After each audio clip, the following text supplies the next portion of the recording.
Laking gulat ng abogado nang makita ang ex niya sa korte na may kasamang bata. Galit kaya o lukso ng dugo ang kanyang maramdaman? Mrs. Robles, gusto ko lang sanang itanong kung totoo ba na naghihirap na ang pamilya ninyo simula nang matanggal sa trabaho ang asawa niyo? Tanungan ng abogadong sa Abraham sa kliyente ni Madison habang sila nga ay nasa korte. Totoo po yan. Tapat ang sagot naman ng kliyente ni Madison. Habang patuloy ngang tinatanong ng kalabang abogado ang kliyente ni Madison, ay diretso lamang ang tingin niya. Nawala man lamang maski anong reaksyon ang mababasa sa mukha niya.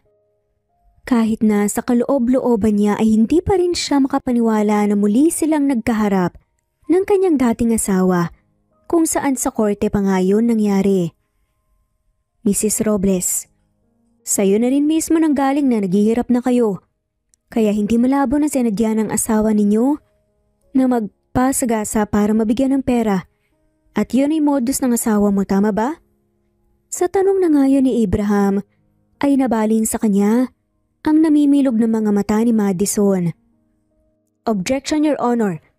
The prosecution's question is speculative and lacks a foundation in the evidence presented.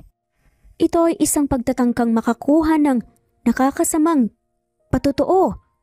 Kagad ngang pagtutol nga ni Madison sa tanong ni Abraham nang siya ay tumayo. Napatingin si Abraham sa dati niyang asawa at nang magtagpo ang kanilang mga mata ay kaagad nga silang nagsukatan ng tingin. The objection is sustained. Tugon naman ng judge kaya lumitaw ang isang simpleng ngisi sa mga labi ni Madison habang hindi pa rin naaalis ang tuon ng kanyang mga mata sa kanyang kalaban na abogado. Your Honor, my question is relevant to the case. Gusto ko lang naman malaman ang totoo at ang posibilidad na baka modus ang ginawa ng asawa ni Mrs. Robles at madali lang naman sagutin ang tanong na yon. Kalmadong pagprotesta naman ni Abraham sa judge at kaagad ding bumalik ang tingin nito kay Madison. Talaga ba, Attorney Lim? Sa paraan ng pagtatanong mo parang hinahatulan mo na ang kliyente ko at malinaw na nagbibintang ka. May diin nga sa boses na bigkas naman ni Madison.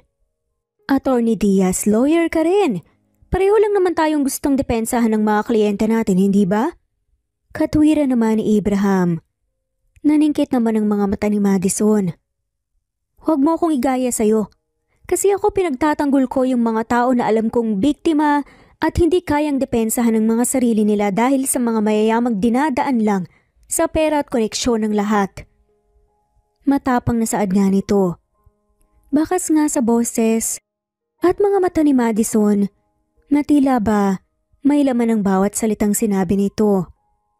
Katahimikan ang namayani sa loob ng korte, kung saan sa dalawang abogado na naituon ang atensyon ng mga tao kabilang ng ang judge na para bang nanonood sila ng isang palabas at nagbabatuhan ng linya ang dalawang taong dating may nakaraan, ngunit ngayon ay naging magkalaban. Bakit, Attorney Diaz?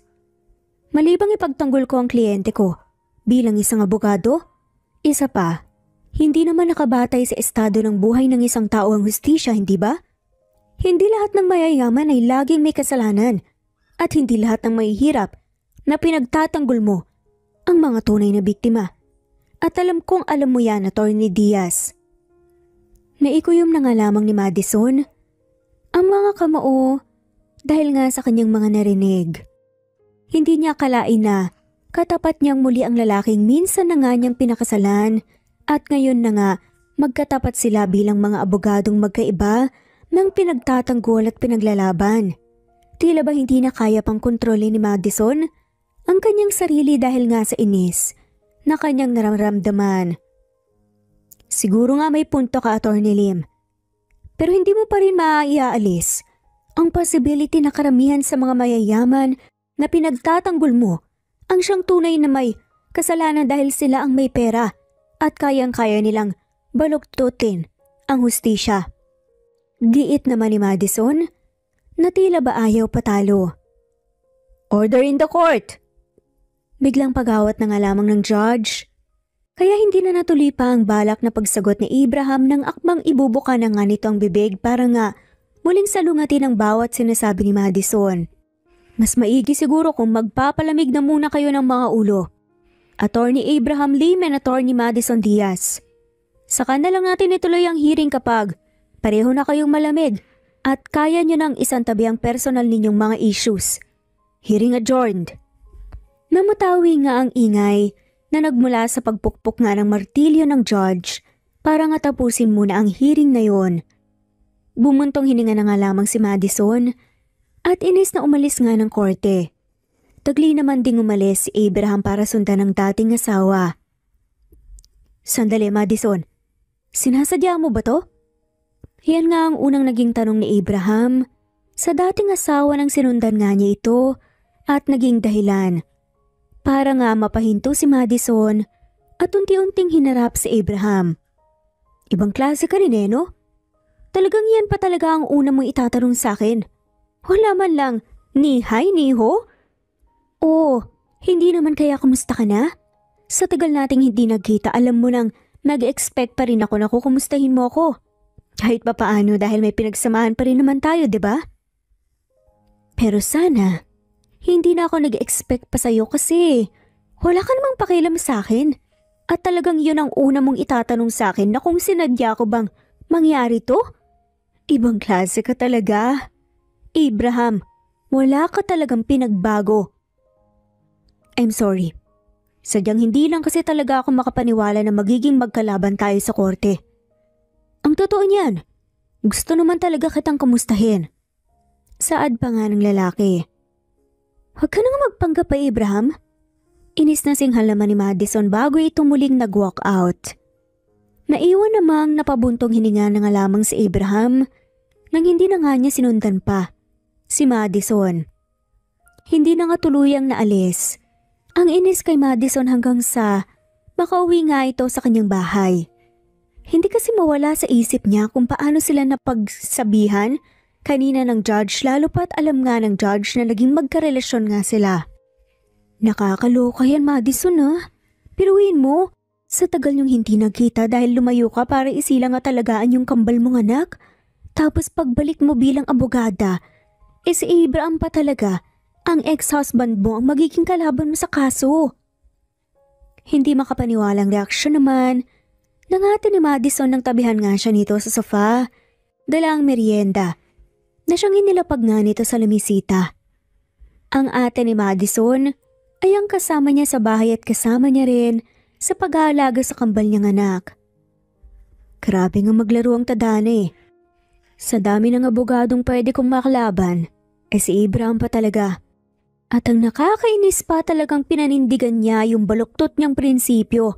Kaya yun, hindi ko na napigilan yung inis ko kanina, kaya nagkasagutan kami. Kwento pa nga ni Madison na bakas pa rin sa boses niya ang inis at labis na pagka-disappoint.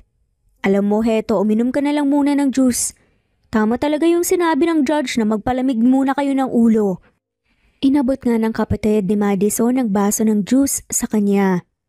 Tinungga naman ni Madison ang juice at pagkatapos ay malalim nga itong humugot ng isang buntong hininga.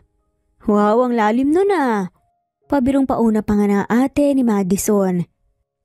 Iniisip ko kasi ate, yung mga bata, kahit kasi hindi nila sabihin sa akin o kahit hindi nila ako tanungin ng direkta patungkol sa ama nila, ramdam ko at nababasa ko sa mga mata nila na gusto nilang malaman ang tungkol sa tatay nila. May pag-aalala pa nga ang boses na wika ni Madison. Alam mo, ako rin ramdam ko rin talaga Isa pa matalino yung mga anak mo. Alam kong ayaw nila na magtanong sa'yo dahil baka iniisip nila ang mararamdaman mo pero aminin ko na minsan kinakabahan ako sa mga batang yan. Minsan kasi hindi mo mabasa kung ano yung tumatakbo sa mga isip nila. Baka nga mamaya, magulantang na lang tayo na kilala na pala nila kung sino ang ama nila. Turan pa nga ng ate ni Madison na siyang mas nakapagdagdag nga ng pag-aalalang nararamdaman ni Madison. Simula kasi nung maghiwalay si Madison at Abraham, hindi na talaga sila nagkita o nagkausap man lamang kung saan doon nga lang din nalaman ni Madison na buntis nga siya.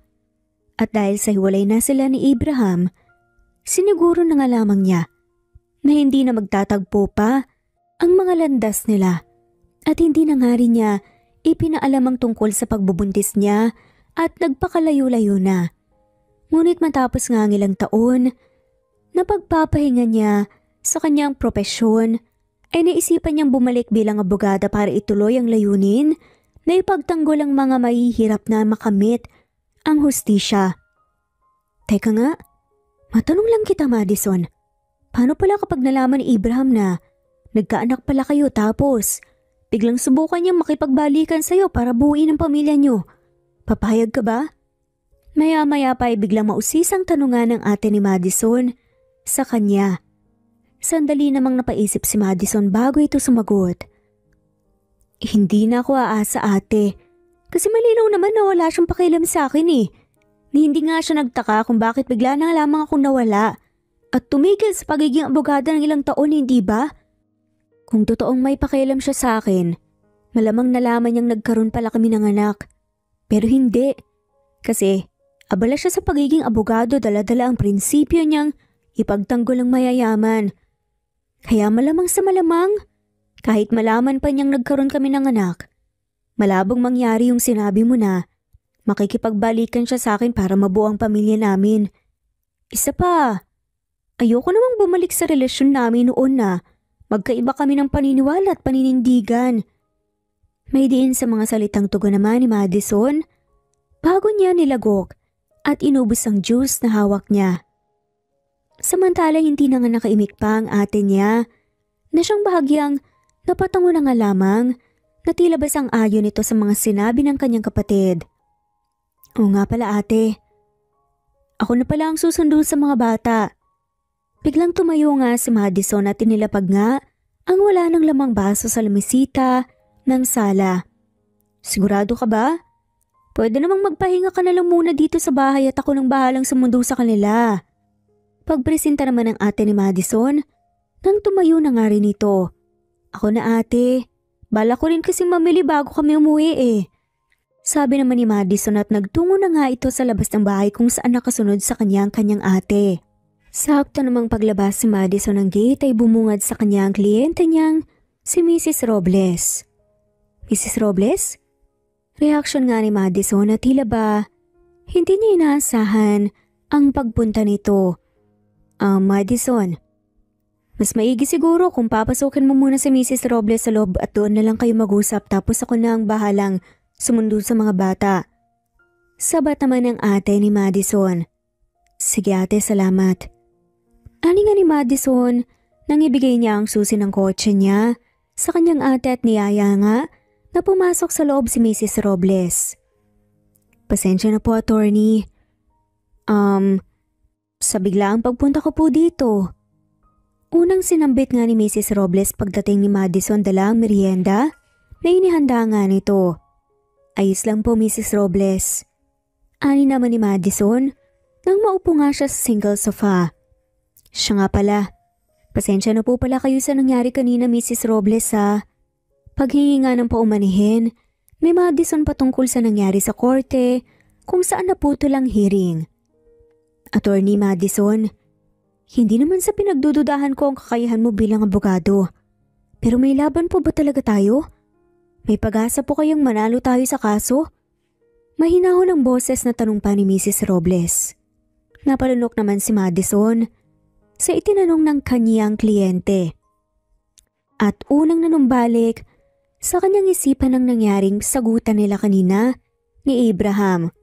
At sa isip ni Madison ay malimig din doon kung kaya't napaisip si Mrs. Robles kung may pag-asa ba silang manalo o wala sa kaso.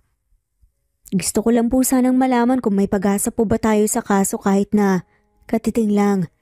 Alam ko naman po na isa po kayo sa magagaling na abogado sa bansa at wala po kayong naipatalong kaso. Pero ilang taon din po kasi kayong nagpahinga at ang kalaban ninyo ay si Attorney Abraham. Kilala siya bilang isa ring magaling na abogado at hindi pa siya natatalo sa kahit na anong kaso. At napag-alaman ko rin na dati pala kayong mag-asawa.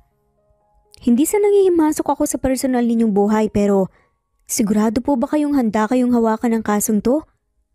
Tanong pa nga ni Mrs. Robles. Bahagya namang natigilan nga si Madison at muling napalunok.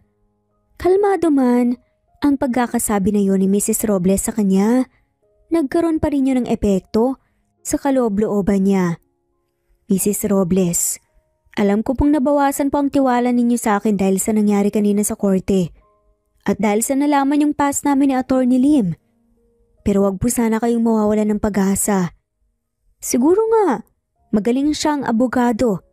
Pero kakampi niyo po ako sa kaso. Yun po ang maipapangako ko. Makakamit natin ang hustisya. Buo ang loob na pag-a-assure pa nga ni Madison sa kanyang kliyente dahilan para mapaluhan naman si Mrs. Robles. Lumapit naman si Madison at umupo sa tabi ni Mrs. Robles para ngayakapin ito at damayan. At dahil nga rin doon, mas lalong nag-aalab ang puso ni Madison sa kagustuhan na makamit ang hustisya para sa asawa ni Mrs. Robles. Hindi naman nagtagal ay nagpaalam na nga rin si Mrs. Robles dahil kailangan pa nga nitong balikan ng asawa sa ospital. At ilang sandali lang din ay dumating na rin ang kapatid ni Madison kasama ang kanyang mga anak. Mga anak, kamusta ang school?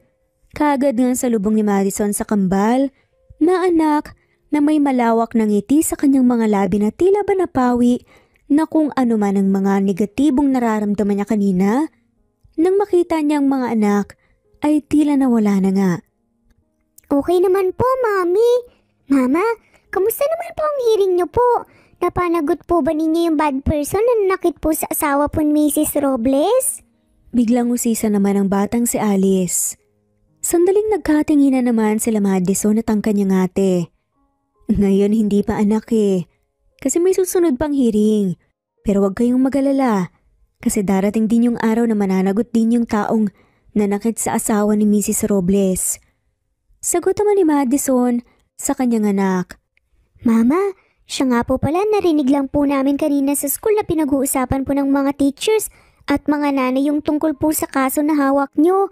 Magaling na abogado daw po ang kalaban nyo at hindi pa raw po natatalo sa kahit na anong kaso. Totoo ba po ba yun, Mama? Tanong naman ng batang si Nicholas na siyang ikinabigla ni Madison. Teka anak, ano pong mga narinig nyo ha?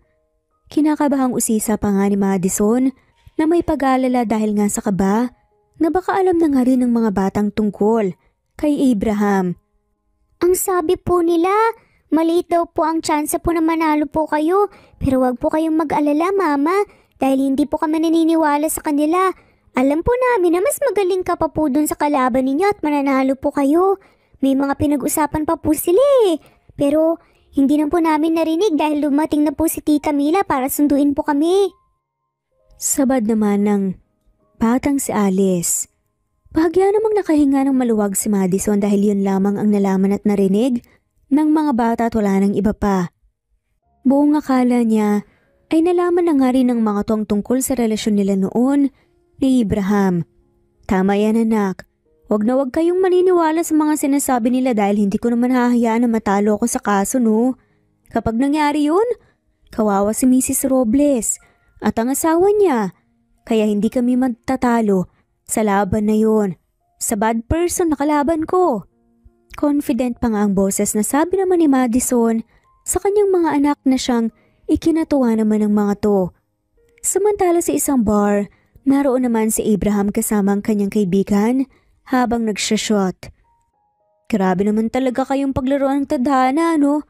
Si Madison pa talaga yung naging lawyer ng kalaban ng kliyente mo sa kaso? Medyo natatawa pa nga.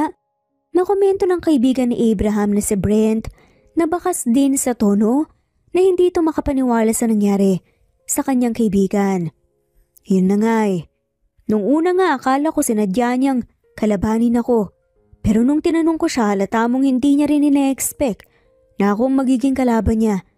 Nagalit pa nga siya sa akin kasi yun talaga ang una kong tinanong sa kanya kung sinadya ba talaga niyang kalabanin ako sa korte. Ani naman ni Abraham. So ano ng plano mo ngayon? Tanong naman ni Brent. Hindi ko nga rin alam. Sa tagal naming hindi nagkita, aminin ko na mimiss ko siya. Pero hindi pa rin talaga ako makapaniwala na sa dami ng lawyers na pwedeng makalaban sa kasong to si Madison pa talaga. Mahirap nga yan. Lalo na at pareho kayong magaling na lawyer. Sandali, namimiss mo siya? Ibig sabihin ba niyan may feelings ka pa rin sa kanya? Usisa pa nga ni Brent. Hindi ko nga rin alam eh. Sa tagal naming hindi nagkita, aminin ko namimiss ko siya. Hindi naman mawala yung pagmamahal ko para sa kanya pre. Siya lang naman yung ginustong makipaghiwalay sa akin dati. Bala ko nga sanang suyuin siya ulit para makipagbalikan kaso. Ayun, nabalitaan ko na lang na nag-resign na siya sa firm nila at hindi ko na alam kung saan pa siya nagpunta. Mukhang nagpakalayo-layo talaga siya para lang hindi kami magkita ulit. Sad naman ni Abraham. Sandali nga pare, bakit nga pa kayo nagkahiwalay? Tanong pa nga ni Brent nang tinungga nito ang shot niya. Magkaiba kasi kami ng prinsipyo pare. Hindi niya matiis na yung pinagtatanggol ko ay yung mga mayayaman. Sadyang hindi ko talaga kayang tanggihan ng mga kliyenteng lumalapit sa akin eh. Nagkakataon naman na lahat sila may pera. Kwento naman ni Abraham. Sa bagay, kilala si Madison bilang lawyer ng mga mahihirap. Ikaw naman kilala sa pagiging lawyer ng mga mayayaman. Pareho kayong hindi pa natatalo sa mga kaso. Pero ngayon na magkatapat na kayo, sino kaya sa inyong mananalo? At sino ba talaga ang kliyente nyo ang magsasabi ng totoo? Ay, sino ba kasing mag-aakala na yung ex-wife mo pa yung makakalaban mo? Iiling-iling pa nga na hayag naman ni Brent. Ex-wife? But she's still my wife. Pagtatama naman ni Abraham sa kaibigan. Sandali namang napatitig si Brent kay Abraham bago nga siya natawa ng mahina. Seryoso pare? Pero hiwalay naman na kayo ah. Matagal na. Diin pa nga na pagkakasabi ni Brent para pawiin ang ilusyon ng kanyang kaibigan. Yeah, pero hindi pa kami hiwalay legally kaya sa mata ng batas mag-asawa pa rin kami. Katwiran naman ni Abraham. Pero paano kung may ibang kasintahan na ngayon si Madison? Agawin mo siya? Pabiro namang hirit nga ni Brent. Umiling naman si Abraham. Hindi. Mali yung term mo pare. Hindi ko siya hagawin kasi babawiin ko siya. Kasi sa akin naman talaga si Madison in the first place. Confident pa nga nasagot naman ni Abraham na siyang ikinailing na nga lamang ni Brent. Kinabukasan pagpasok ni Madison sa opisina ng kanilang firm ay nahiwagaan nga siya nang mapansin niyang pinagtitignan nga siya ng mga ka-office mates niya. Ngunit kahit na nagtataka ay hindi na nga lamang niya iyon pinansin at naupo na nga lamang siya sa kanyang pwesto. Madison, grabe ka, babalik mo palang bilang lawyer matapos ng ilang taon naging instant celebrity ka na. Kakaiba ka talaga girl. Biglang bulalas nga ng isang dalagang siyang katrabaho ni Madison nang lapitan nga siya nito. Kumunot naman ang noo ni Madison nang mapatingin siya sa kanyang katrabaho. Anong ibig mong sabihin? Nagugulamihan ng tanong naman ni Madison. Teka, don't tell me hindi mo pa nakikita. Napakunot noo nga si Madison. Ha? Ang alin? May dapat ba ako makita? Nagugulahan namang tugon ni Madison. Napabuntong hininga naman ang katrabaho niya. Madison, hindi mo ba alam na trending ngayon sa social media yung video niyo ni Attorney Abraham habang nasa korte? Ito, panoorin mo. Ibinigay nga ng dalaga ang kanyang cellphone kay Madison para makita nito ang video na kanyang tinutukoy. Nang sandaling napanood ni Madison ang video, nang sagutan nila ni Abraham sa korte, ay automatic nga siyang napatayo habang nanlalaki ang kanyang mga mata. Dulot ng labis na hindi makapaniwala sa nalaman. Nag-viral lang naman kasi ang video na yun. Umpisa pa lamang ay may kutob na nga si Madison na baka ang nangyari sa korte ang dahilan kung bakit siya pinagtitinginan nga ng pagdating niya. Subalit hindi naman niya akalain na nag-viral na pala ang video nila ni Abraham. Hindi lang sa social media yan kalat dahil nasa mga news na rin yan. At mga headline, dalawang magaling na abogado na dating mag-asawa ngayon ay naging magkalaban sa isang kaso. Kaya nakakagulat na hindi mo pala alam. Dagdag pa nga na sabi ng katrabaho ni Madison. Kaagad namang ibinalik ni Madison ang cellphone sa kanyang katrabaho at kinuha ang sarili nga niyang cellphone para mag-dial ng number at tinawagan na nga niyang kanyang ate na siyang kaagad din namang sumagot. "Oh, hello Madison, napatawag ka. May nakalimutan ka ba?" Bungad na tanong naman ng ate nga ni Madison sa kabilang linya. "Ate, nasan yung mga bata?" Tanong naman ni Madison na bakas ang pagpapanik nga sa boses. "Nandito kumakain sila ng breakfast, bakit?" "Ate, nakikiusap sana ako sa'yo na kung pwede pakibantayan sila ng maigi. Kung maaari sana, wag mo na silang hayaan na manood ng TV at wag mo rin sanang iwan yung phone mo at laptop mo na nakabukas para hindi nila pakialamanan. Please ate." Pakiusap nga ni Madison sa kanyang kapatid. "Ha? Bakit naman? Teka, ano bang nangyayari Madison? May problema ba? Bakit parang tunog ng papanik ka? May nangyari ba?" Sunod-sunod na tanong nga ng ate nga nito sa kabilang linya na siyang bakas pa din ang pag-aalala sa boses para sa kanyang kapatid. "Ate, ano kasi? Hindi ko alam na viral at saka trending na pala ngayon yung sagutan namin ni Abraham nung hearing. Maski sa news, headline din. Hindi ko naman kasi akalain na may magvi-video pala sa amin noong time na yun. Natatakot lang ako na baka mapanood ng mga bata. Kaya nakikisuyo sana ako ate, na kung pwede, pakibantayan sila ng maigi para hindi nila mapanood yung tungkol sa amin ni Abraham." Turan nga ni Madison sa kanyang kapatid. "Ay nako, sige. Huwag kang magalala, ako nang bahala sa mga bata, hindi ko hahayaan na mapanood nila ang video na yon." "Salamat talaga ate ah." Nakahinga naman ng maluwag si Madison matapos nilang mag-usap ng kanyang ate at bumalik na nga siya sa pagkakaupo niya kanina sa pwesto niya. Mabilis na lumipas ang mga oras kung saan kagad ngang umuwi si Madison at automatic nga na lumitaw ang ngiti sa kanyang mga labi nang madatnan niya ang kanyang mga anak na parehong abala sa pag-aaral nga sa sala. "O Madison, nandito ka na pala." Nakangiting salubong nga naman ni Mila sa kanyang kapatid. "Salamat pala ate ah." Sambit naman ni Madison sa kanyang kapatid. "Wala yun, wag kang mag-alala. Sinigurado ko na hindi nila napanood yung video dahil hindi ko talaga inalis yung attention ko sa kanila.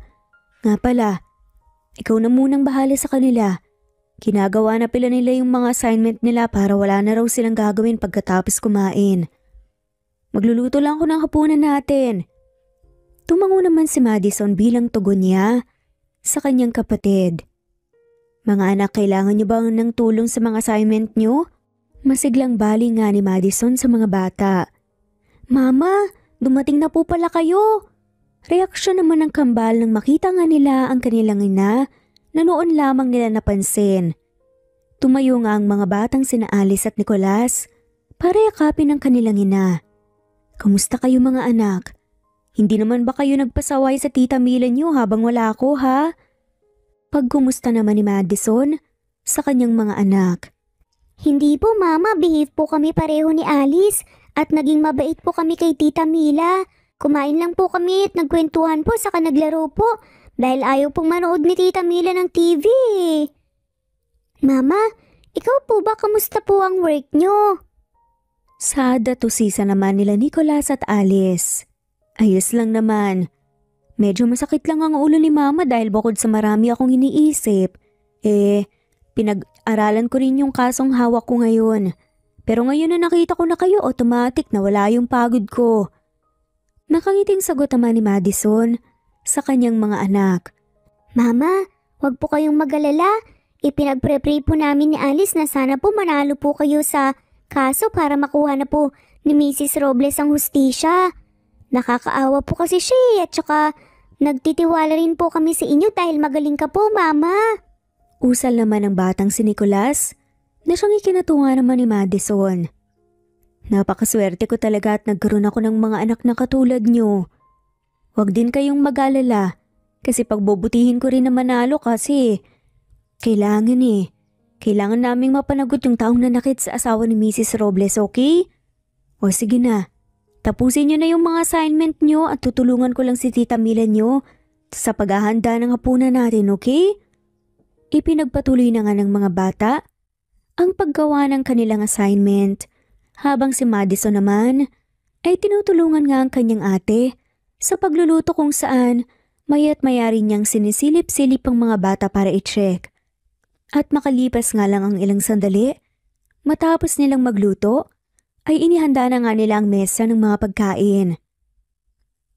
Mga anak, kakain na!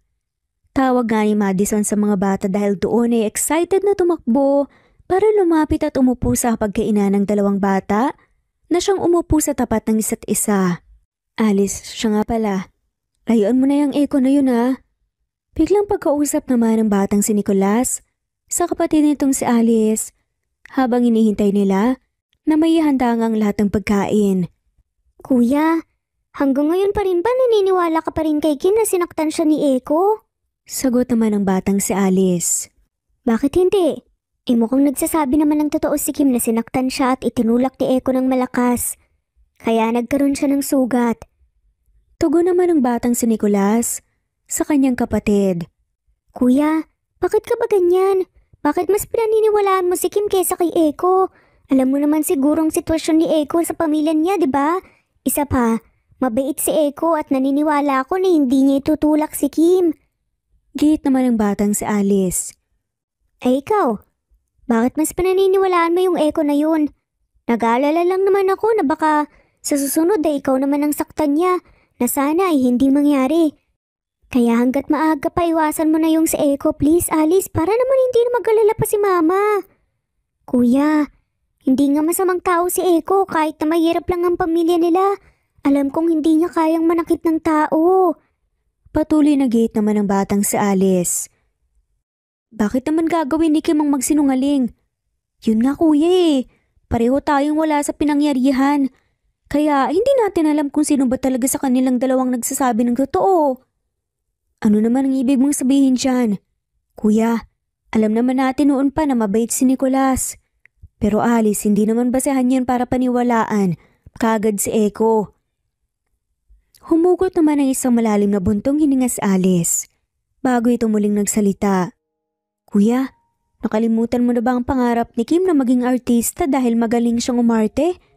Kaya panigurado na uma-acting lang siya at hindi rin malabo na siya rin mismo ang nanakit sa sarili niya para magkaroon siya ng sugat ng ganun. Mga anak, ano ba yung pinagtatalunan yung dalawa ha? Biglang pagsingit naman ni Madison sa kanyang mga anak habang naglalagay nga ito ng juice sa mga baso sa mesa. Mama, may kaklase po kasi kami ni Kuya. Eko po ang pangalan niya. Ngayon po yung isa po naming kaklase na si Kim. Bigla po namin siyang nakita na umiiyak. Tapos sinabi na sinaktan daw po ni Eko. Pero ayaw pong paniwala ng teachers at principal na sinaktan po. At saka mayaman po ang pamilya ni Kim at malaki po ang benefits na kukuha po ng school sa pamilya nila. Kaya malamang po sila po ang kakampihan. Naawa naman po ako kay Eko dahil bukod po sa mahirap lang sila. May sakit din po ang mama niya at hindi niya po alam kung paano po sasabihin sa mama niya na pinapatawag po siya ng school para kausapin po dahil sa bagay na hindi naman po niya ginawa. Si Kuya Nicolas po kinakampihan po si Kim. Naniniwala daw po siya. Litanya nga ng batang si Alice na tila nagsusumbong sa kanyang attorney na ina. Pero mama, kinakampihan naman po ni Alice si Eko dahil naawa siya dahil mahirap lang daw si Eko. Pero paano po yung si Kim naman? Paano po kung nagsisinungaling lang talaga si Eko at ginagamit niya lang po yung estado nila sa buhay para po may maawa at maniwala sa kanya? Sabat naman ng batang si Nicolas. Mama, kung kayo po ang tatanungin, sino po kaya kina Kim at Eko po ang nagsasabi po ng totoo? Tanong naman ni Alice sa kanyang ina. Dahil doon napaisip nga si Madison. Papalit-palit ang tingin niya sa dalawa niyang anak na siyang naghihintay ng sagot sa opinyon niya. Iniisip naman ni Madison ang kanyang mga narinig at tinitimbang ang sitwasyon. Nang mga sandaling din yun, ay biglang sumagi sa isipan ni Madison ang dati niyang asawa na si Abraham, kung saan tila ba sinasalamin ng kanyang mga anak ang magkaibang prinsipyo nila ni Abraham.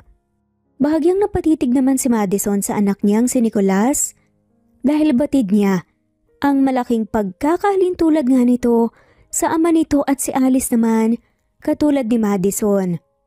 Mga anak, bilang isang lawyer, mahalaga na alamin na natin ang lahat at bawat anggulo ng isang kaso.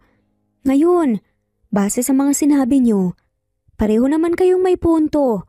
Alice, naiintindihan kita kung bakit mas kinakampihan at pinaniniwalaan mo yung classmate ninyo na si Echo. Nakakalungkot nga namang isipin na posibleng dahil sa kapit at yaman ng pamilya ni Kim ay kaya siya ang pinaniniwalaan at kinakampihan ng principal at teachers. Kung sakali man na talagang nagsisinungaling siya.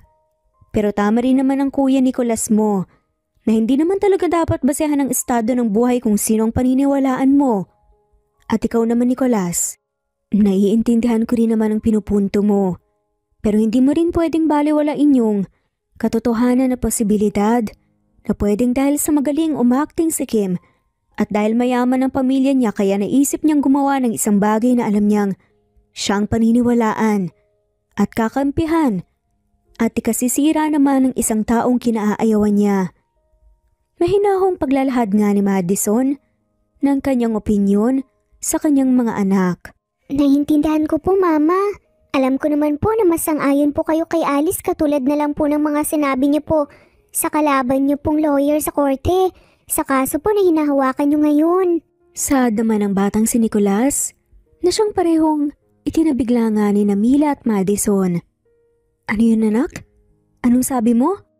Tanong pa nga ni Madison na tila ba naninigurado nga kung tama ba ang kanyang narinig. Mama, napanood po namin yung video po kung saan nagsasagutan po kayo ng kalaban niyo pong lawyer na si Attorney Abraham. Pareho po kayong dinedepensa ng mga kliyente niyo pero magkaiba po kayo ng prinsipyo ninyong dalawa at pananaw. Sa sinabing yun ng batang si Nicholas, ay lalo ngang nagulantang si Mila at Madison na siyang nagkatinginan. May kahulugan ang tingin ni Madison sa kanyang ate dahil inassure nga siya nito na hindi napanood ng mga batang viral na video nila ni Abraham. Umiling naman si Mila na tila ba sinasabi na wala nga siyang alam kung paano nalaman ng mga batang tungkol doon.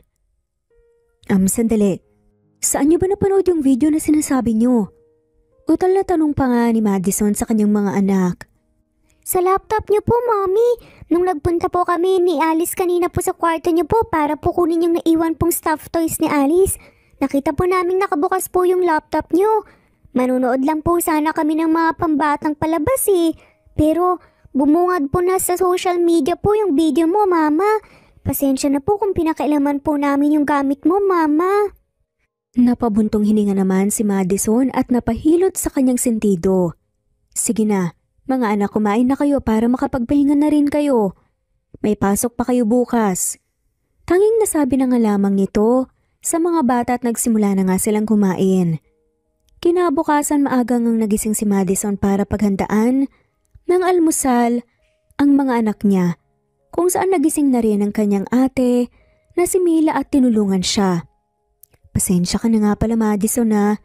Sinigurado ko naman talaga kahapon na hindi nila mapapanood yung video eh. Nagpunta nga sila sa kwarto mo pero hindi ko naman nakalain na pinakailaman pala yung laptop mo. Paghingi naman ng dispensa nga ni Mila sa kanyang kapatid. Ayos lang ate, wala ka namang kasalanan eh.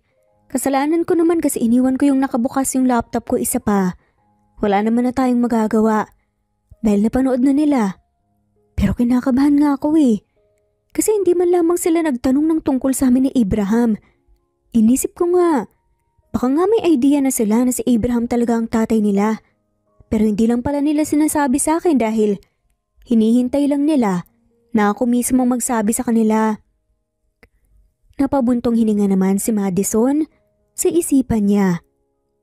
Ngayon na malapit na sa inyo si Abraham, hindi malabo na unti-unti na ring malalaman ng mga anak mo kung sino si Abraham sa buhay niyo. At hindi rin malabo na malaman din ni Abraham ang tungkol sa mga bata. Kapag nangyari yun, may magagawa ka pa kaya Madison? Isa pa, ika nga nila, Walang sikretong hindi nabubunyag. Paalala naman ni Mila sa kanyang kapatid. Ay, ewan ko ba ate, bahala na siguro. Sa ngayon iniisip ko pa yung kaso na hinahawakan ko at iniisip ko kung paano ko yun maipapanalo. Dahil tiyak akong hindi rin magpapatalo sa Abraham. Kaya saka ko na muna iisipin yung tungkol sa mga bata at sa tatay nila. Ani pa nga ni Madison. Hindi naman nagtagal ay nagising na nga rin ng mga bata at nagsipaghanda na nga ang mga to sa pagpasok dahil nga si Madison din mismo ang maghahatid sa kanila sa school. Lingid sa kalaman ni Madison, isang kotse ang siyang nakaparada malapit sa bahay nila na siyang nagmamasid sa kanila. At naniningkit nga ang mga mata ni Abraham habang pinagmamasdan niya sa hindi kalayuan ng kanyang ex-wife na si Madison kasamang dalawang batang kakapasok lamang ng kotse. Sino kaya yung mga batang kasama ni Madison? Posible kayong mga anak niya yun? Teka, nagkaroon ka agad siya ng mga anak nung nagkahiwalay kami? Ibig sabihin, pinalitan niya ako kaagad? Pagkausap pa nga ni Abraham sa kanyang sarili, kung saan bumigat nga ang pakiramdam nito dahil sa naisip at nalaman. Nang makalis ang kotse ni Madison, walang pagdadalawang isip na sinundan ngayon ni Abraham hanggang sa makarating sila ng school. Nanatili naman si Abraham sa loob ng kotse habang taimtim na pinagmamasdan ang dati niyang asawa. May kung anong lungkot na naramdaman si Abraham habang nakikita niya kung gaano kasaya si Madison kasamang dalawang bata. Nang hindi na matagalan pa ni Abraham ang kanyang nakikita, kagad nga niyang pinaandar ang kanyang kotse, paalis, at pinuntahan ng kaibigan niyang si Brent at ikinuwento ang nangyari. Ano? May dalawang anak na si Madison sa ibang lalaki? Gulantang nga na reaksyon ng kaibigan nga nitong si Brent. Oo, sigurado akong anak yun ni Madison. Tingin ko nga kambal pa yung dalawang bata eh. Pero hindi ko lang talaga matanggap na malalaki na yung mga bata, ibig sabihin nagkaroon ka agad siya ng iba nung naghiwalay kami. Wika pa nga ni Abraham. Sa tingin mo ba ilang taon na yung mga bata? Tanong naman ni Brent. Sa tingin ko mga nasa around 6 years old or 7. Hindi nga malabong nagkaroon ka agad ng iba sa Madison nung nagkahiwalay kayo. Pero nakita mo ba yung lalaki? Umiling naman si Abraham. Hindi eh. Wala siyang kasamang lalaki. Hinimas naman ni Brent ang kanyang baba tumaktong nag-iisip. Alam mo, posible nga talagang nagkaroon kagad ng panibagong kasintahan yung ex-wife mo. Pero sa katangian ni Madison, mukhang malabong gawin niya yun pare. Ano namang ibig mong sabihin? Kunot noong tanong pa nga ni Abraham. Hindi ako sigurado pero hinuha ko lang naman to. Pwede kasing buntis na si Madison bago pa man kayo nagkahiwalay. Pero syempre, sa tingin ko lang naman yun. Pwede mo pa rin namang alamin ang totoo kung anak mo ba talaga si Madison. Hayag nga ni Brent. Unti-unti namang nawala ang kunot ng noo ni Abraham dahil sa kanyang napagtanto. Kung ganun, posibleng anak namin ni Madison yung dalawang batang kasama niya? Paninigurado pa nga ni Abraham sa kanyang kaibigan. Nagkibit balikat naman si Brent. Dahil nga doon hindi nga nawala sa isip ni Abraham ang posibilidad na baka tama ang hinala ng kaibigan niya na baka nga anak niya rin ang mga batang nakita niyang kasama ni Madison. Hindi nga kayang palipasin ni Abraham ang araw na hindi naliliwanagan nga ang kanyang isipan. Tungkol nga sa bagay na yun, kung kaya't naisipan niyang magtungo nga muli sa school na pinapasukan ng mga bata para abangan ang mga ito sa oras ng uwian. Nakasandal lamang si Abraham sa kanyang kotse habang hinihintay ang oras ng uwian. Hanggang sa maya-maya lamang ay dumating na nga ang oras na yun at kaagad niyang hinahanap ang dalawang bata. Bawat batang lumalabas ng gate ay tinitignan niya ng maigi hanggang sa nakita niya sa loob ang dalawang bata. Dahilan kaya walang pagdadalawang isip na pumasok si Abraham sa loob para puntahan ng mga to. Hello sa inyo mga bata! Hinihintay niyo ba ang mommy niyo? Yan ang naging bungad nga ni Abraham sa mga bata. Gulat naman na napatingin sa kanyang kambal. Attorney Abraham? Gulantang nabulalas nga ng batang si Nicolas. Teka, kilala mo ako? Nagtatakang reaksyon naman ni Abraham. Napanood po kasi namin yung video niyo po ni Mama na nagsasagutan po sa korte. Kayo po yun, di po ba? Kayo po yung lawyer po na kalaban po ni Mama sa kaso ni Mrs. Robles laban po sa kliyente po ninyo? Sagot nga ng bata. Sandali namang natigilan si Abraham at napaisip. Saka lang niya na-realize yung video nga nila ni Madison na nag-viral. Tama nga kayo. Ako nga yun. Ako nga yung lawyer na kalaban ng mama niyo sa kaso. Sagot ni Abraham sa mga bata. Kung ganun, ano po palang ginagawa niyo rito? Usisa pa nga ni Alice. Ang totoo niyan, kayo talaga ang sadya ko. Nakangiting tugon naman ni Abraham. Nagkatingin na naman ang magkapatid na sina Alice at Nicolas kung saan bakas nga sa kanilang mukhang pagtataka kung bakit nga sila sinadya ng abogado na siyang kaharap at kausap nila ngayon. Bakit naman po? Tanong naman ng batang si Nicolas. Gusto ko sana kayong makausap. Kung ayos lang sana sa inyong dalawa. Pasensya na po pero... Alice, Nicolas? Hindi nga naituloy ni Nicolas ang sasabihin niya nang biglang may tumawag sa kanilang magkapatid at natanaw nga nila ang kanilang ina na siyang patungo nga sa direksyon nila. Mga anak, sorry kung ngayon lang ako nakarating ha. Naipit kasi ako sa traffic eh. Sabi nga ni Madison sa kanyang mga anak nang lapitan nga niya ang mga to. Ayos lang po mama. Tugon naman ang batang si Alice at napatingin nga silang magkapatid sa lalaking bahagyang tumabi na si Abraham. Dahil doon, napatingin din dito si Madison at automatic ngang naglaho sa mga labi niya ang kanyang ngiti nang magtama ang mga mata nila ng dati niyang asawa. Abraham? Anong ginagawa mo dito? Reaksyon nga ni Madison na bakas ang pagkagulat ng makitang lalaki. Bumakas ang galit sa boses at mata ni Madison. Madison, gusto ko lang makausap yung mga bata. Pagbigyan mo naman ako, kahit ilang minuto lang. Pakiusap pa nga ni Abraham. Ang kapal naman talaga ng mukha mo eh, no? Anong plano mo? Balak mo naman ngayon na gamitin ng mga anak ko para manalo ka sa kaso? Yun ba ang gusto mong mangyari ha? Madison, hindi yan ang intensyon ko. Walang kinalaman yung kaso dito kung bakit gusto kong makausap ang mga bata. Hindi ako papayag. Alice, Nicolas, pumunta na tayo sa kotse. Baling naman ni Madison sa mga bata na kagad namang sinunod ng mga to. Akmang susunod na nga rin sana si Madison sa mga bata nang pigilan nga siya ni Abraham at hinawakan ito sa braso. Madison, please. Pagsusumamo pa nga ni Abraham. Ano ba talagang pakay mo ha? Bakit kailangan mo pang makausap ang mga anak ko? May gusto lang kasi sana akong itanong sa kanila. Sagot ni Abraham. At ano naman yung gusto mong itanong sa kanila, Aber?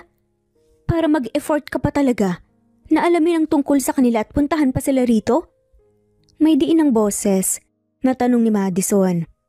Tinitigan naman ni Abraham ang mga bata at ang mata ni Madison na seryoso. At sabay sabing, gusto kong itanong sa kanila kung sino ang Manila.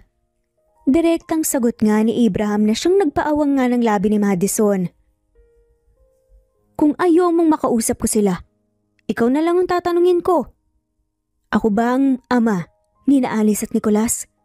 Mga anak ba natin sila, Madison? Sunod-sunod na napalunok nga si Madison sa direktang tanong na yun ni Abraham at hindi malaman ni Madison kung paano nalaman at kung paano nagkaroon ng ideya si Abraham tungkol sa mga anak niya. At sa isip nga ni Madison, hinihiling niya na sana isa lang yun na panaginip. Madison, tinatanong kita kung anak ko ba sila? Seryosong tanong nga muli ni Abraham nang hindi sumagot si Madison. Hindi ako obligado na sumagot sa tanong mo, Abraham. Kaya pwede ba? Bitawan mo ko dahil kung hindi sisigaw ako at mag-iiskandalo dito. Madiin na banta pa nga ni Madison dahilan kaya marahang binitawan nga ni Abraham ang braso niya. Madali lang namang sagutin ang tanong ko ah. Pero bakit hindi mo masagot? Sabi pa nga ni Abraham. Ngunit pinanindigan talaga ni Madison ang hindi niya pagsagot sa tanong ni Abraham at tinalikuran na nga nito ang lalaki sa umalis. Nang magtungo naman si Abraham sa kotse, ay sinipa niya ang gulong noon para pakawala ng bigat ng loob niya. Sa kanya pinaharurot ng mabilis ang kotse niya. Kamusta? Nakausap mo na ba ang mga bata? Kagad ngang bungad ni Brent sa kaibigan na si Abraham pagdating nito. Hindi nga eh. Kasi biglang dumating si Madison. Kaya si Madison mismo yung tinanong ko pero hindi niya naman nasagot ang tanong ko. Sagot nga ni Abraham nang umupo nga siya sa sofa. Parang hindi niya sinagot ang tanong mo. Mausisang tanong pa nga ni Brent nang patalon nga siyang naupo sa sofa sa tabi ng kanyang kaibigan.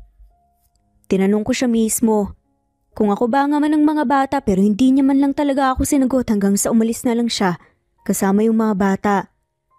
Ani nga ni Abraham na siyang nagpakawala ng isang malalim na buntong hininga matapos niyang maalala yung nangyari kanina. Sandali. Kung hindi sumagot si Madison nang direkta sa tanong mo sa kanya, di ibig sabihin lang nun, may hindi nga siya masabi sa'yo. Ngayon mas tumataas ang hinala ko na baka nga anak mo yung mga anak ni Madison. Kasi kung hindi, madali lang niyang itatanggi yun eh. Teka, saan ka pupunta, Abraham? Tanong nga ni Brent nang biglang tumayo nga ang kanyang kaibigan. Ikaw na rin ang nagsabi na posibleng may hindi sinasabi sa akin si Madison. At isa pa, sigurado na ako ngayon ang mga anak ko nga sina Alice at Nicolas. Kaya hindi ko palalampasin ang gabing to na hindi ko naririnig mula kay Madison mismo ang katotohanan. Pagkasabi nga nun ni Abraham ay lumisan na nga ito. Anong nangyari? Bakit parang aburido ka pag uuwi mo? Usisa nga ni Mila sa kanyang kapatid nang magkaroon siya ng pagkakataon na makausap ito habang abala ang mga bata sa paggawa ng assignments. Kasi naman ate, kanina pagdating ko sa school para sunduin yung mga bata na datnan ko silang may kausap. And guess who? It was Abraham. Panimulang kwento nga ni Madison. Ha? Teka, ano namang ginagawa ni Abraham doon? Alam niya na ba ang tungkol sa mga bata? Hindi ko nga rin maintindihan ate. Hindi ko alam kung paano niya nalaman yung tungkol sa mga bata. Tinanong niya ako kung siya raw ba yung ama ng mga bata bigla. Dagdag pa nga ni Madison. Ay, sabi ko naman sa'yo eh. Lumiliit na ang mundo niyong mag-ex. Kayo ng ex-husband mo. Kaya hindi rin malabo kung kalaunan magkaalaman na yung mag-aama mo. Komento nga ng kapatid ni Madison. Muli ay napabuntong hininga na nga lamang si Madison. Nang maya-maya pa, ay biglang may kumatok nga sa pinto. Mina, saan ka bang bisita ngayon? Tanong nga ni Mila kay Madison. Wala naman ate. Hindi kaya si Mrs. Robles yan? Ani pa nga ni Mila. Pero bakit naman siya bibisita ng ganitong oras? Nagtatakang reaksyon naman ni Madison. Baka gusto ka lang kausapin tungkol sa kaso. Opinyon naman ni Mila. Pero hindi ba nakasarado naman yung gate? Pero sige, sandali lang ate ah. Pupuntahan ko lang si Mrs. Robles at baka importante yung pakay niya. Kaya siya nagpunta ng ganitong oras. Wika nga ni Madison at nagtungo na nga siya sa pintuan para buksan ang pinto. Nang binuksan nga ni Madison ang pinto, ay gulat na reaksyon ng siyang bumalatay sa kanyang mukha nang makita nga niya kung sinong bisita nila. Abraham? Anong ginagawa mo dito? Paano ka nakapasok sa gate? Gulantang ang sunod-sunod na tanong nga ni Madison sa dating asawa. Sinara naman ni Madison ang pinto nang siya ay lumabas at hinila palayo doon ang lalaki. Gusto kitang makausap, Madison. At kung paano ako nakapasok sa gate, simple lang. Inakyat ko. Palaban na sagot nga ni Abraham. Ibang klase ka rin eh, no? Pwede kitang kasuhan dahil trespassing yung ginagawa mo, Abraham. Wala akong pakialam. Madison, kasuhan mo ako kung gusto mo akong kasuhan pero hindi ako titigil hanggat hindi ko nalalaman ng katotohanan kung anak ko ba sina Alice at Nicolas. Huminga naman ng malalim si Madison na may nauubos na ang pasensya niya para nga sa lalaki. Bakit ba ang kulit-kulit mo, Abraham? O sige na, Aminin ko na ang totoo, ikaw nga nga manila Alice at Nicolas. Mga anak mo nga sila. Ano, satisfied ka na ba? Ngayong alam mo ng katotohanan na? Pabulyaw nga na paghamin ni Madison sa katotohanan. Kung ganun, buntis ka pala talaga bago pa man tayo magkahiwalay. Bago ka man, nagdemand sa akin. Minsan, na sana pumirma ako ng annulment papers. Pero bakit hindi mo sinabi sa akin ng tungkol doon? Bakit mas pinili mo pa rin na makipaghiwalay sa akin? Hindi ko rin alam. Noong mga panahon na yun, nabuntis ako, okay? Nalaman ko lang nung nagdesisyon akong makipaghiwalay na sa'yo ng tuluyan. Hindi ko na rin sinabi sa'yo dahil alam ko namang wala ka namang pakialam sa akin kaya mas pinili ko na lang na magpakalayo-layo at pinalaki ko ng walang ama ang mga anak natin.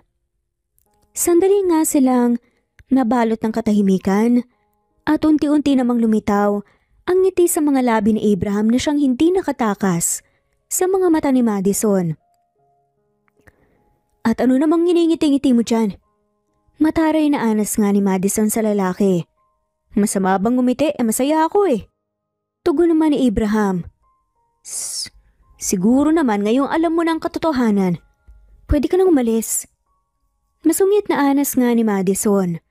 At nangakmang tatalikuran niyang lalaki bigla naman siyang hinila nito at niyakap siya na ikinagulat niya.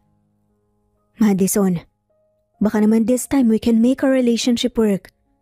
Willing akong gawin ang lahat para lang bumalik tayo sa dati. Willing din akong baguhin ang lahat kung anumang ayaw mo. Buuin lang natin ang pamilya natin, please. You know even before kung gaano ko kagusto na magkaroon tayo ng pamilya dahil mahal na mahal kita. Please, Madison. Tila ba nanlambot ang buong katawan ni Madison? Kabilang na ang puso niya dahil sa kanyang mga narinig. Ikinuyom niya ang kanyang kamao at pilit na kinontrol ang nararamdaman ng kanyang puso sa kamarahang kumalas mula sa pagkakayakap sa kanya ni Abraham. Abraham, sana aware ka kung bakit mas pinili kong makipaghiwalay sa iyo noon. Bata pa lang ako. Pangarap ko ng maging isang lawyer para ipagtanggol yung mga taong walang boses sa batas. Mga mahihirap na palagi na lang nadidiin sa mga kasalanang hindi naman nila ginawa. Pero wala silang magawa, kundi tanggapin na kapalaran nila na yon dahil wala silang pera at kapit. Pero dahil minahal kita, sinubukan kong palawakin pa ang isip ko at sinubukan kong intindihin na baka may punto ka nga sa mga paniniwala at pinaglalaban mo. Kaya lang, sa paglipas ng mga panahon na mag-asawa tayo na-realize ko na hindi ko talaga kayang baliin ang prinsipyo ko. Magkaiba tayo ng paninindigan, Abraham, kaya hindi ganun kadali yung gusto mong mangyari. At baka nakakalimutan mo na magkalaban tayo sa kasong hawak natin ngayon. Kaya sige na, umalis ka na dahil walang patutunguhan tong pag-uusapan natin. Tila ba nanlumo nga si Abraham matapos marinig ang mga sinabi ni Madison sa kanya. Gusto ko lang malaman, kung hanggang ngayon ba mahal mo pa rin ako? Seryosang tanong pa nga ni Abraham sa dati niyang asawa. Hindi naman inasahan ni Madison ang tanong na yon sa kanya ni Abraham, ngunit batid niya. Sa kanyang sarili na wala ng dahilan pa para magsinungaling pa nga siya sa nararamdaman niya. Nagsisinungaling ako kapag sinabi kong hindi na kita mahal. Sa simpleng sagot na yun ni Madison ay tila ba nabuhayan ng mga mata ni Abraham na animoy nagkaroon nga ng pag-asa. Sapat na sa akin niya na malaman na mahal mo pa rin ako. Sabi naman ni Abraham, umalis ka na Abraham. Kung iniisip mo yung tungkol sa mga bata please lang. Hayaan mo na muna na ako na mismo ang magsabi sa mga bata na ikaw ang ama nila. Alalahanin mo sanang may kaso pa tayong kinakaharap ngayon at doon muna tayo mag-focus. But remember this, hindi porket mahal pa rin kita hahayaan ko nang manalo ka sa kaso. Patutunayan ko sa'yo na minsan mali ang paniniwala mo at pinaninindigan mo. Seryosang wika pa nga ni Madison bago ito tuluyang pumasok sa loob ng bahay. Oh, nasan si Mrs. Robles? Umalis na ba siya kaagad? Anong pinag-usapan niyo? Sunod-sunod na usisa naman ni Mila kay Madison. Hindi si Mrs. Robles yung dumating. Sagot naman ni Madison. Ha? Kung ganun, sino? Sandali namang sumulyap si Madison sa kanyang mga anak bago muling bumaling nga sa kanyang ate, si Abraham. Alam na niyang tungkol sa mga anak ko, ate, alam na niyang totoo. Alam na niya na mga anak niya sina Alice at Nicolas. Sinabi ko na sa kanya ang totoo para hindi na siya mangulit pa. Teka, ano namang sinabi niya? Ayun, nakiusap siya na buuin daw namin ang pamilya namin pero syempre, sinabi ko na hindi ganun kadali yun dahil magkaibang prinsipyo naming dalawa. Ayokong magkabalikan kami dahil lang sa mahal pa namin ng isa't isa. Kasi naisip ko na baka maulit lang din yung nangyari dati, na naging toxic na yung pagsasama namin. Paliwanag naman ni Madison. Madison, hindi sa pinanghihimasukan ko yung desisyon mo at pinaniniwalaan mo dahil maski ako, suportado din naman ako sa inyo. Pero kailangan ba talagang umabot sa puntong to? I mean, kailangan ba talagang masakripisyong pagmamahalan nyo na Abraham at ang pagkakataon na mabuo sana ang pamilya mo dahil lang sa prinsipyo mo? Pareho kayong abogado ni Abraham at bilang mga abogado, natural lang na dinedepensahan nyo yung mga kliyente nyo. At nagkakataon naman na puro may pera yung nagiging kliyente ni Abraham. Madison, alam kong mabuting tao si Abraham. At kung ako ang tatanungin, mas gusto ko nang mabuo ang pamilya nyo. Puro na lang kasi kapakanan ng ibang taong iniisip mo na pati sarili mong kaligayahan, sinasakripisyo mo na. Pero nasa sayo pa rin ang desisyon. Kung ano ang desisyon mo, susuportahan lang kita. Sa mga bata, kailan mo pala balak aminin sa kanila ang tungkol sa mga ama nila? Tumapo naman ang tingin ni Madison sa kanyang mga anak. Ang sabi ko kay Abraham, ako nang bahalang magsabi sa mga bata ng katotohanan. Pero hahanap muna ako ng tamang tiyempo. Inisip ko nga na saka ko na lang aaminin sa kanila kapag natapos na tong kaso ni Mrs. Robles eh. Ayoko kasi makaapekto to sa kasong to. Sagot nga ni Madison sa kanyang ate. Naiintindihan kita, Madison. Tiyak naman ako maiintindihan din ng mga bata kung sakali man dahil matatalino sila. Sabi naman ni Mila. Makalipas nga ilang araw, napuno nga ng pagtataka sa isip ni Madison dahil sa paglipas ng ilang araw, ay ilang araw din na walang paramdam sa kanya si Abraham.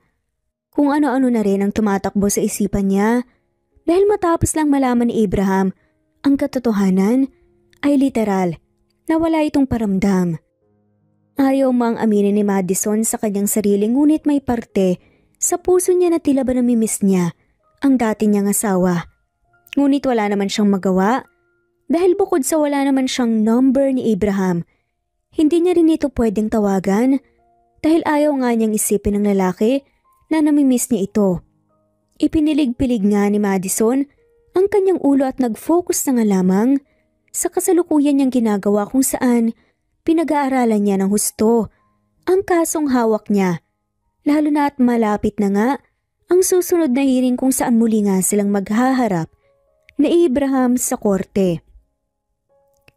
At hindi nga nagtagal, sumapit na ang araw na yun, ang pangalawang hearing sa kasong hawak ni Madison, kung saan ang kanyang kliyente ay si Mrs. Robles, na siyang handang kasuhan ng taong siyang sumagasa sa asawa nito na ngayon ay nakaratay nga sa ospital kung saan binabaliktad naman ng kanilang kalaban at pinagmukhang modus ang ginawa ng asawa ni Mrs. Robles at sinadya raw itong magpasagasa para sa pera at yun ang bagay na nais ngang pabulaanan ni Madison kung kaya't handa siyang gawin ang lahat maipanalo lamang ang kaso kahit na si Abraham pa ang makatapat niya sa korte ay hindi niya ito uurungan. Mrs. Robles, ayos lang po ba kayo? Nag-aalalang tanong nga ni Madison sa kanyang kliyente habang hinihintay nga nila ang pagdating ng kanilang kalaban. Nagtitiwala ako sa iyo, Attorney Madison. Kaya lang hindi ko talaga maiwasan, hindi kabahan eh. Nangangambang tugon nga ni Mrs. Robles. Hinawakan naman ni Madison ang kamay ni Mrs. Robles. Normal lang po yan. Pero wag po kayong maglala dahil sisiguraduhin ko po na maipapanalo natin ang kaso ng asawa niyo. Magtiwala po kayo. Makakamtan natin ang hustisya. Pagbibigay nga ni Madison ng lakas ng loob kay Mrs. Robles. Dahilan kaya ng pangiti ito na tila ba naibisa ng agam-agam na siyang nararamdaman ito. Inihanda na nga ni Madison ang kanyang sarili na makaharap nga muli ang dati nga niyang asawa at nang makarinig nga sila ng ingay ay tumayo nga sila para tignan ang pagdating ng kabilang panig. Pagdating ng kanilang kalaban ay si Abraham kaagad ang unang hinanap nga ng mga mata ni Madison. Subalit, maski anino nga nito, hindi niya nasilayan na kanyang ipinagtaka. Hindi ko alam kung bakit ganun ang naging desisyon ni Attorney Lim. Pero mas mabuti na rin siguro yun dahil baka makaapekto ka pa sa pagiging abogado niya sa akin. Turan nga ng lalaking siyang akusado. Kay Madison nang lumapit ito kung saan bahagya pang ang nagulat si Madison dahil hindi man lamang niya namalayan ang paglapit nito sa kanya.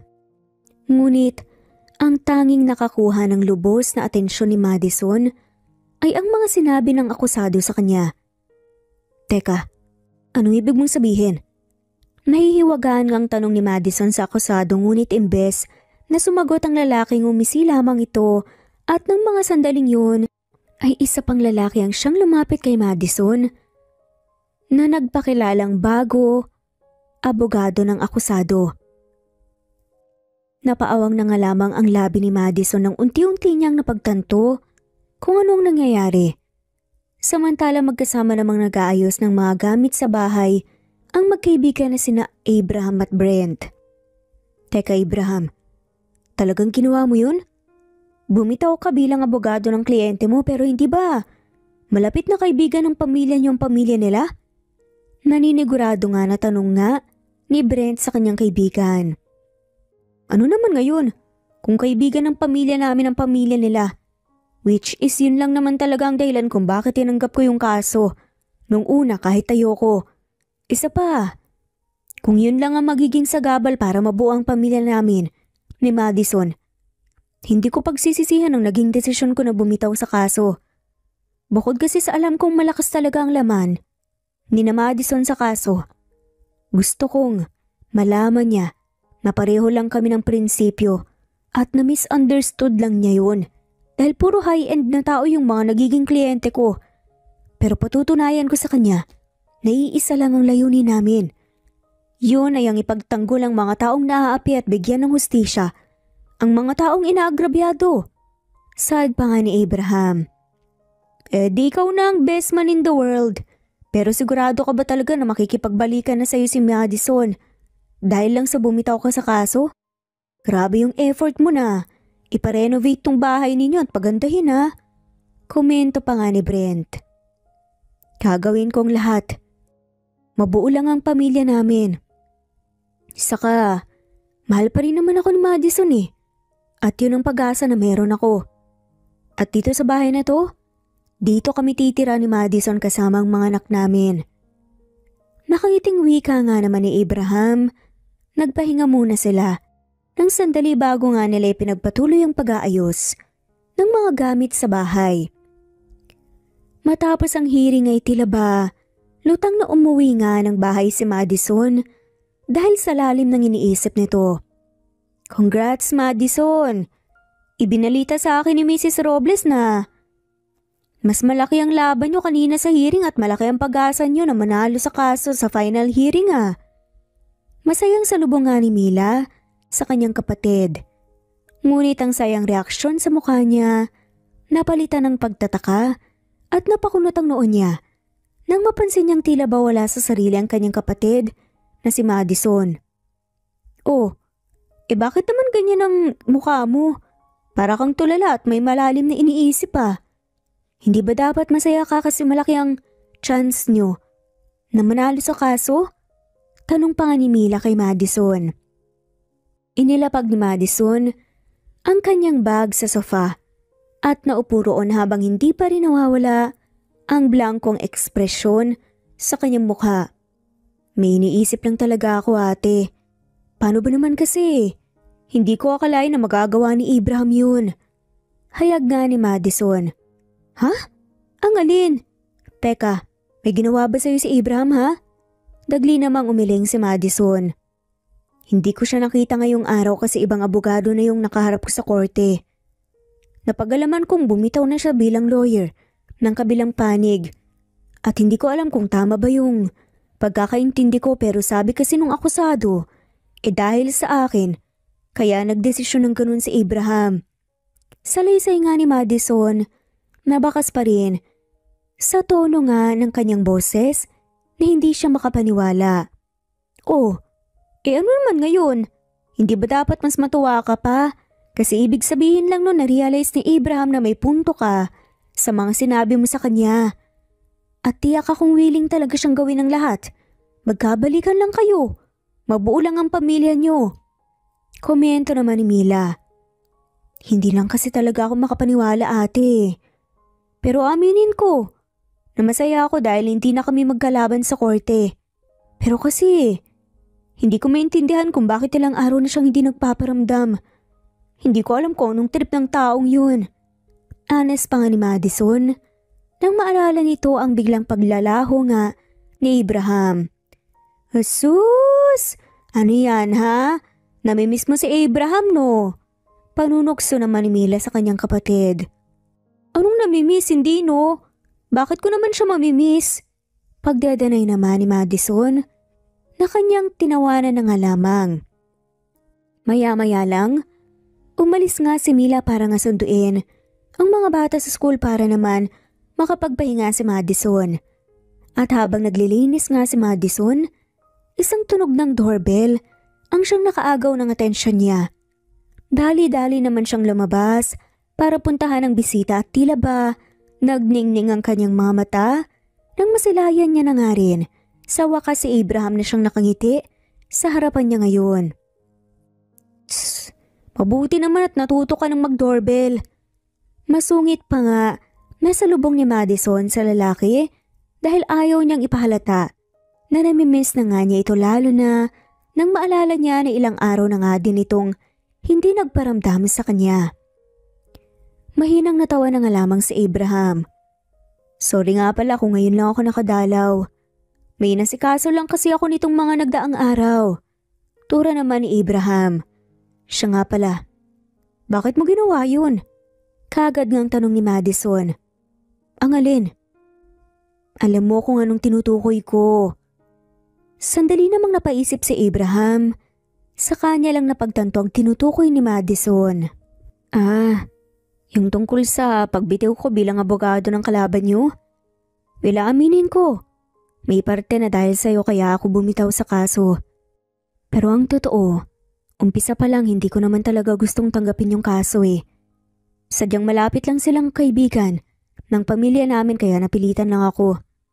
Pero wag mo sanang isipin na magkaiba tayo ng prinsipyo dahil magkapareho lang tayo, Madison.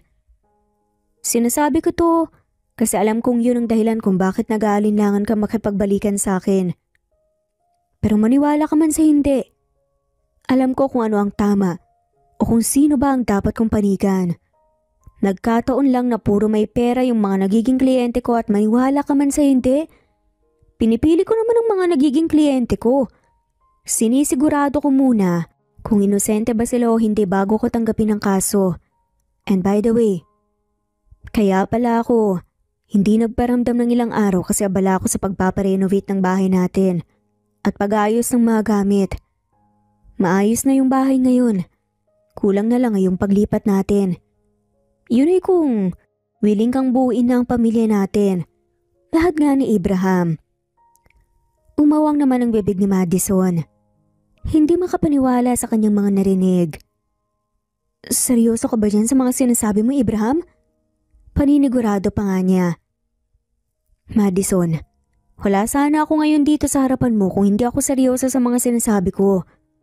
Simula nung nagkita tayo muli at nalaman kong may mga anak pala tayo, walang ibang naging laman ng utak ko kundi ang mabuang pamilya natin. Ani nga ni Abraham nang humakbang siya palapit kay Madison at hinawakan ang kamay nito. Napasinghap naman si Madison nang biglang hinaplos nga ni Abraham ang pisngi niya at pinagdikit nga ang kanilang mga noo. Mahal na mahal kita, Madison. At hindi na kita pakakawalan pa Pagkatapos ngang sabihin niya ni Abraham, marahan nga niyang hinagkan sa mga labi si Madison. Sa mga sandaling yun ay may kung anong kiliti ang naramdaman si Madison sa puso niya. Kasabay ng mabilis na pagkabog nga nito dahilan para makisabay ng kusa ang labi niya sa paggalaw nga ng labi ni Abraham. Ramdam ni Madison kung gaano siya kamahal ng lalaki sa pamamagitan ng halik na yon. Makalipas ang ilang segundo ay naghiwalay na nga rin ang kanilang mga labi at napatitig sila sa mata ng isa't isa. Mama? Attorney Abraham? Nang marinig nga ni Madison ang boses ng anak niya, ay dagling nanlaki ang mga mata niya kung saan agaran siyang naitulak palayo sa kanya na Abraham at napalingon siya sa pinanggalingan nga ng boses. Doon nakita niya ang kanyang kapatid na si Mila at ang kambal niya ang anak. Mga anak, Ate Mila, kanina pa ba kayo dyan? Gulantang na tanong nga ni Madison na may kaba ang tono sa boses. Hindi naman po mama, pero nakita po namin yung sweet moment po ninyo ni Attorney Abraham. Inosenteng sagot naman ng batang si Nicolas. Sorry Madison, hindi ko naman kasi alam na darating pala si Abraham. Sana pinasyal ko na lang muna pala ang kambal bago kami umuwi. Mga bata, tara, pasok na tayo sa loob. Sa sinabi nga ng ate ni Madison, nagdulot yun ng pagpula ng mukha niya. Sumunod naman kaagad si Madison pagpasok nga sa loob kung saan sumunod din si Abraham at sa sala nga ay nagtipon-tipon sina Madison, Abraham kasama ang kanilang mga anak. Mga anak, may aaminin sana ako sa inyo. Huwag sana kayong mabibigla ha. Sana pakinggan niyo muna rin ang magiging paliwanag ko, okay? Mahinahon ng boses na panimula naman ni Madison sa mga bata. Tumangutango naman ang dalawang bata bilang kanilang tugon sa ina. Mga anak, ang totoo kasi niyan si Attorney Lim. Siya po ang papa namin, hindi po ba? Biglang pagputol nga ng batang si Alice. Hindi pa man natatapos si Madison sa balak niyang aminin. Teka, paano yun nalaman? Gulantang na tanong nga naman ni Madison sa mga bata. Mama, gawa po ng internet. Nalaman po namin kung sinong papa namin. Nung sinearch po namin ang pangalan niya sa internet, bigla pong may article po kaming nabasa tungkol po sa inyo ni Attorney Lim. Nakalagay po doon kung kailan po kayo kinasal at kung kailan po kayo naghiwalay. Kaya binilang po namin ang taon po kung kailan kami pinanganak at naisip po namin na baka si Attorney Lim po ang papa namin at hindi naman po kami nagkamali. Paliwanag nga ng batang si Nicolas dahilan kaya bumagsak ang mga panga ni Madison. Abraham pati na nga rin, si Mila na pare-parehong nabigla sa mga sinabi ng bata. Pero thank you pa rin po, Mama. Kasi naisip niyo pong aminin po sa amin ang tungkol po sa papa namin. Pero teka, ibig sabihin po ba nito okay na po kayong dalawa? Tanong pa nga ng batang si Nicolas. Nagkatingin na naman si Madison at Abraham. Sa hinawakan ni Abraham ang kamay ni Madison at ngumiti sa mga bata. Oo mga anak, okay na kami ng mama niyo. Sa katunayan, nilipat na tayo ng bahay. Po? Lilipat tayo ng bahay? Sabay na ekspresyon nga ng kambal na sina Alice at Nicolas na hindi mo mawari kung na-excite ba o parehong nabigla. Tumango naman si Abraham. Oo mga anak, gusto ko na kasi kayong makasama eh. Hindi na rin ako makapaghintay na mabuo ang pamilya natin. Yun ay kung okay lang sa inyo na tumira sa isang bahay kasama ako. Ayos lang naman po sa amin, Papa. Masaya nga po kami kasi makakasama na po namin ang papa namin eh. Nakangiting sambit naman ang batang si Alice. Ikaw ba Madison? Payag ka na bang mabuo ang pamilya natin? Paling naman ni Abraham kay Madison. Kung ano ang gusto ng mga anak ko, yun na rin ang gusto ko. Mukhang okay naman sa kanila na mabuo ang pamilya natin kaya wala na ring dahilan para hindi ako pumayag.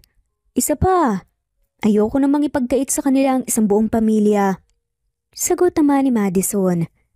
Napangiti nga si Abraham sa naging sagot ni Madison. Kung saan ngiting-ngiti nga ang dalawang bata, Pati na rin si Mila na siyang masaya para sa kanyang kapatid at mga pamangkin. Matapos nga nilang mag-usap at magkasundo, hindi na nila pinatagal pa ang paglipat nga nila ng bahay. Ito ba talaga ang bahay natin noon? Namamanghang reaksyon pa nga ni Madison pagkarating nga nila sa mansyon habang ipinapalibot niya ang kanyang tingin sa paligid. Oo, pinarenovate ko kaagad to nung sinabi mo sa akin na mahal mo pa rin ako. Nakangiting sagot naman ni Abraham. Wow! Ang laki at ang ganda po ng bahay natin! Masayang bulalas naman ang batang si Nicolas. Nandito na pala kayo. Sakto ang dating nyo, malapit nang maluto yung pagkain kaya pwede muna kayong magpahinga habang hinihintay yon. Salubong naman ang kaibigan nga ni Abraham na si Brent na siyang may ngiti sa mga labi at may suot pang apron. Siya nga pala. Katulong ko si Brent sa pag-ayos ng bahay na to. Nagluto rin siya para sa atin. Sabi naman ni Abraham. Hi Brent, it's been a long time, kamusta ka na? Bati naman ni Madison sa kaibigan ng kanyang asawa. Heto, gwapo pa rin at nananatiling matatag ang pagkakaibigan namin ni Abraham. At sana ngayon nagkabalikan na kayo mas maging matatag pa ang pagsasama niyo lalo na at may dalawang anghel na rin kayong kasama. Nakangiting usal pa nga ni Brent.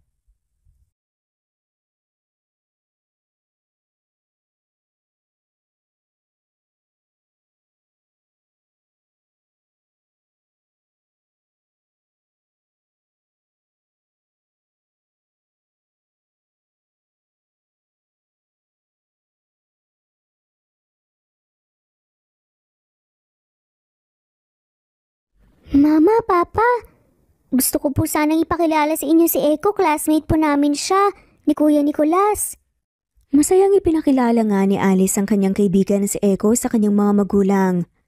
Ikaw pala si Eko. Kamusta ka na? Kamusta ang nanay mo? Mahinahon ngang tanong naman ni Madison sa bata. Unti-unti na pong gumagaling si Mama.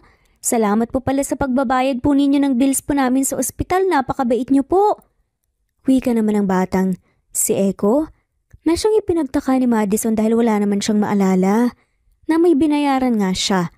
Kaya naman napalingon siya sa kanyang asawa at makahulugan nga itong tinignan. Nakwento kasi sa akin ang anak natin na si Alice. Yung tungkol kay Eko at sa kalagayan ng nanay niya kaya tinulungan ko. Sabi naman ni Abraham, kaya naliwanagan na nga rin si Madison. Mama, siya nga po pala. Humingi na po ng sorry yung principal at mga teachers kay Eko dahil po sa nangyari. Bilang gusto ko rin pong maging isang lawyer paglaki ko, nag-imbestiga po ako ng mabuti at naghanap po ako ng ebidensya para malaman po na nagsisinungaling lang po si Kim nung pinagbintangan niya po si Eko na sinaktan po siya nito. Nakahanap po ako ng witness at dahil po doon, hindi na po nakatanggi si Kim na kasinungalingan lang po pala yung mga sinabi niya at humingi na rin po siya ng tawad kay Eko. Masayang balita nga ni Alice sa kanyang ina. Wow, mabuti naman kung ganon. Ang galing-galing talaga ng anak ko. Manang-mana sa akin. Natutuwang komento naman ni Madison sa kanyang anak. Eko, sorry nga pala kasi pinaniwalaan ko si Kim noon. Nakala ko kasi talaga nagsasabi siya ng totoo eh. Umanhin naman ang batang si Nicolas kay Eko. Ayos lang yun Nicolas, naintindihan naman kita eh. Ang mahalaga ngayon, alam niyo na ang totoo na hindi ko sinaktan si Kim. Maraming salamat talaga Alice. Wika naman ang batang si Eko. Bigla namang niyaya ng mag-asawang mga bata na kumain sa labas kasama si Eko at doon ay masaya nga rin silang nagkwentuhan tungkol sa mga kaganapan sa school ng mga bata. Mas lalo nga ring naging matatag at matibay ang pagsasama ni Madison at Abraham na ngayon ay mas pinili nga nilang intindihin ang bawat isa. At kung may hindi man sila na pagkakasunduan, ay kaagad din naman nila yung nare-resolba sa pamamagitan ng maayos na pakikipag-usap sa isa't isa.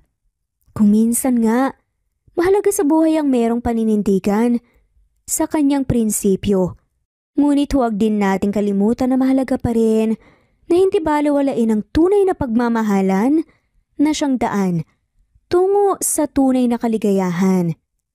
Mula nga noon, mula nang mabuo sila, ay never na nga ulit na nagkahiwalay pang magkasintahan at namuhay sila ng matiwasay at puno ng saya at pagmamahal. At dito na nga po nagtatapos ang kwentong pagmamahalan ni na Madison at Abraham. Maraming salamat po sa lahat na walang sawang sumusubaybay at shout out po sa mga sumusunod.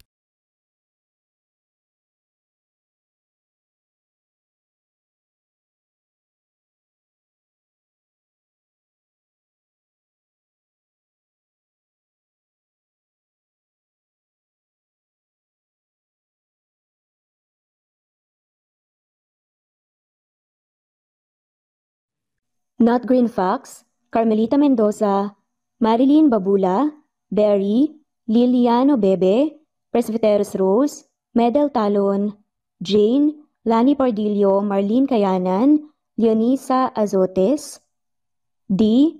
Marie Ramos, Araceli, Lilio Saria, Miras Channel, Raquel Epe, Gina Tutor, Jane, Hartley, Sunshine Sotalbo, Maricel Cabigon, Merlin Baroza, Gina Marayo, Merlin Rodel Obejero, Hans, Cecilia Comoda, Taha ni Vlog, Merlin, Kuya Atok, Maria Merly Brogada, Marilu Cabantac, Filipina, Eileen, Mercedita San Jose, Lovina Galang, Lilian, Teresita de Jesus, Monina Aviles, Yula Pedrona, Romana Gorospe, Rosemary Vasquez, Marley Lazaraga, Leonisa Azotes, Jocelyn Tancinco, Estelita Mahia, Ding Lege, Marisa de los Reyes Arroyo, Leia Paul Vinar, Steve the Music, Rain, Presbyteros Rose, Ostonalito, Alexa Ani, Matea Estrella, Agustina, Onaba Kogin, Jessica Vargas, Celine, Merlilyn Baroza, Annie Hoson, Elimana Lili, Mercy Villantes, Eli Evangelista Anderson, Eli Bitasolo of Italy, Ann Mariano, Fredelisa de Guzman, Carmencita Falcon, Merlin Bravo, Cecilia Ramos, Evangeline Zamora, Edralina Gatchoan, Marites Nitura, Agustina Niceto, Marian, Ann Aliflor, Lily Roda Barcial, Alma Ebdao, Minda Tandok, Flores, Melinda Sano, Thelma Mora, Juliet Panlilio, Edna, Elvie, Delia, Fenavares, Sally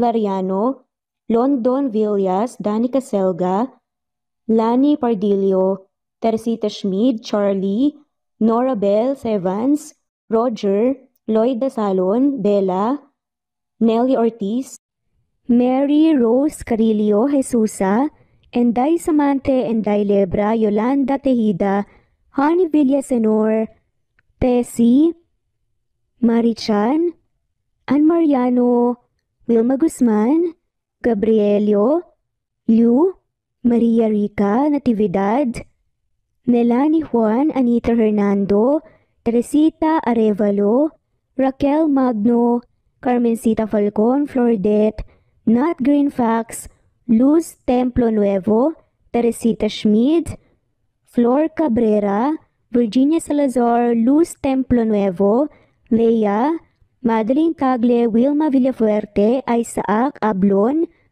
Menchita de Belen, Federico, Mercy Edrosolo, Fe, Adam Samachas, Quinciano Ebas, Eli Ramirez Elizabeth Gilas, Harem Ruhi, Julius Edna Romero, Charlie Angelina Samia, Emma Gadiano, Rosemary Vasquez, Lisa, Estelita Mahia, Elvi Candontol, Corazon Danke of University of Eastern Philippines University, Teresita, Neil Bacolor, Evangeline Zamora, Charlie Jane Clemente, Susan Upaga, Susan Rodrigo, Fred Deliza de Guzman, Juby Hernandez, Helen Murillo, Edarlina Fahil, Rosie, Juliet Caday, Kuya Atok, Betty Losnong,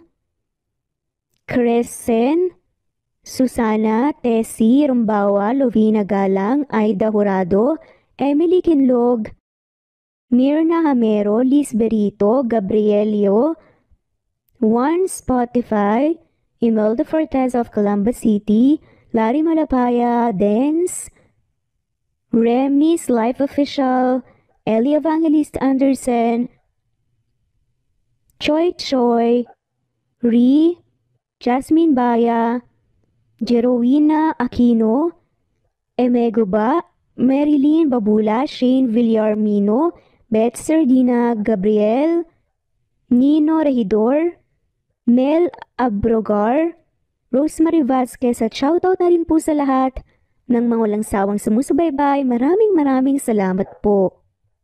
Veronica Briseño, Violeta Murillo, Teresita, Teresa Bulie, Christine Flores, Nesbeth Anaban, Flor Salvalion, Kuwait, Raquel Labay, Kuya Atok, Lani Pardillo, Eva Violeta, Presbyteres Rose, Amy Regalado, Teresita, Res Cavilla Havana, Precious, Lilian Nobebe, Ellie Evangelista Anderson, Marziel Arcilias, Rosemary Palaganas, Rose Martinito, Ding Lege, Alexa Gomez, Jomira Bueno, Amy Fenavares, Irma Emma, Lali Emralino, Tortillas Gaming, Matea Estrera, Annalie Flor, Rosemary Tinito, Rosemary Palaganas, Excelsis Tagala, Emily Kinlog, Rosemary, MM, Penning Escal, Neri Cabangon, Lucia Baldo, Rosemary Vasquez,